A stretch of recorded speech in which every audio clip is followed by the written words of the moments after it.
Okay, magandang umaga mga boss. Meron tayo dito Honda Beat card tuloy. Honda Beat FI galing pa ng Taytay si boss. Yun, galing pa ng Taytay mga boss ha. Honda Beat FI. Alright, so anong gagawin natin mga boss? At syempre, ito na naman. Magpapakarga si sir, di ba? Kasi minamaliit daw siya ng mga naka-NMAX, naka-Aerox na stock. So, ito, papakainin niya ngayon ng alikabok yung mga nagmamaliit sa kanila. Alright boss, yun, ito na mga pyesa mo. So, meron tayong 55mm chrome bore na MTRT mga boss. Tapos ayan yung ibang ingredients mga boss. Yan ha. Okay, syempre magsutuning tayo ng panggilid kasama sa package ko yan mga boss. Kaya kasama yung flyball. Hindi ko lalagay lahat yan. Syempre magko-combination tayo. Tapos yan, spring, clutch spring, center spring. Tapos itong fuel injector, no? Okay, so yun mga boss. Tapos i-headworks natin, i-engine refresh natin, lilinisan na natin yung panggilid, throttle body cleaning na rin natin, reset ECU, idle tuning, TPS calibration. Tapos yun, lahat na mga boss. Kasi pag ako nagkakarga, no, sinasabay ko na rin yung engine refresh mga boss. So talagang fresh na fresh yung motor mo paglabas dito sa Earl Touring Garage. Alright mga boss. Okay mga boss, yan. Tirahin na natin to. 130cc touring type, pwedeng long ride at saka daily mga boss ha. Kahit ilalam mo pa yan o mag-JNT ka pa, hindi bibigay yan. Touring type yan mga boss. Okay, maraming salamat dyan sa tiga Taytay, no. Dito pa dumayo sa Earl Touring Garage sa Marikina mga boss. Okay, abangan nyo. Mga nagmamalit dito sa stoplight, tandaan nyo itong motor na to. Okay, sigurado ko isusumpa nyo yan. Alright, salamat. Okay, update tayo mga boss. So yun na, nakabit na natin yung 55mm na chrome bore dito sa Beat FI. Nagagawin natin 130cc mga boss. Okay, tapos okay na rin yung head niya mga boss ha. Ayan, na engine refresh ko na rin yan. Nahasa ko na yung mga barbula, nalagay ko na yung bagong valve seal.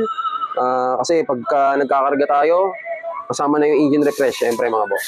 Okay, so yun, tapos na-port ko na rin yan.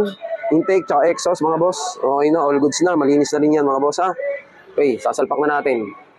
Tapos pupunta naman tayo panggilid, dilinisan natin yan, pati yung throttle body mga boss. Alright, update ko kayo. Update ko uli kayo. Sasalpak na natin tong head. 130cc, touring type, Honda Beat FI. Alright. Okay mga boss, update tayo. Ito, nasalpak ko na yung head ni boss. Yan, yung kanyang head, nasalpak ko na, yung kanyang block. 130cc, touring type na Beat FI. Okay mga boss, meron ako sa yung isa-share, no? So, gumagamit ako dito kasi, syempre, binabal clearance natin, no? Yan, tune-up, kumbaga, tawagin yung mga barbula. So, ako, gumagamit ako mga boss ng tamang feeler gauge. May mga tamang sukat yan, mga boss. Kung mapapansin nyo yan, yan, parang mga yero na yan. May mga sukat yan, kung gaano kakapal at kung gaano kanipis. So, ako mga boss, kasama na rin sa tune-up pag ako nag-engine refresh, tsaka nagkakarga. So, gumagamit ako ng mga feeler gauge, para saktong-sakto yung sukat. No? Sakto-sakto yung clearance mga boss. Meron ibang mekaniko, ang ginagawa kapa-kapa lang. So kinakapalang nila yung clearance. Kung okay na sa kanila, goods na. Hindi sila gumagamit ng tamang procedure o tamang gamit o tamang tools para sa tune-up. Yan, sa valve clearance. Napaka-importante nito mga boss, no? So pagka may mga mekaniko kayo na sabihin nyo, nagpa-tune up kayo, tapos kakapakapain niya lang yung head, yung mga barbula, sabihin nyo, so, boss, wala ka bang tools? Gusto mo bilang kita? Yon, ganun boss. Para makatulong kayo sa mekaniko, no? Kasi baka yung mekaniko walang pambiling tools, puro gawa lang. So yon, dito hindi tayo nagtsachamba. Meron talaga tayong panukat, no? Yan.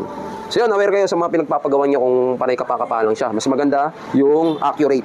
May tools at may gamit na tamang sukat. Alright? Okay, salamat. Yun lang.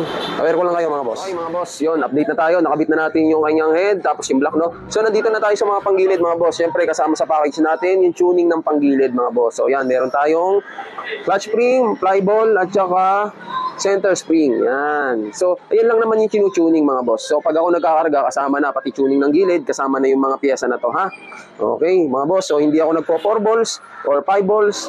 Yan, kompleto tayo. Standard tayo mga boss. Nagko-combination lang tayo. Alright? So, yun. Sige. Na tayo, panggilid na tayo mga boss. Kasama sa package ko yan na 130cc sa Beat FI. Alright? Touring type tayo mga boss. Beat FI. Galing pa ng Taytay.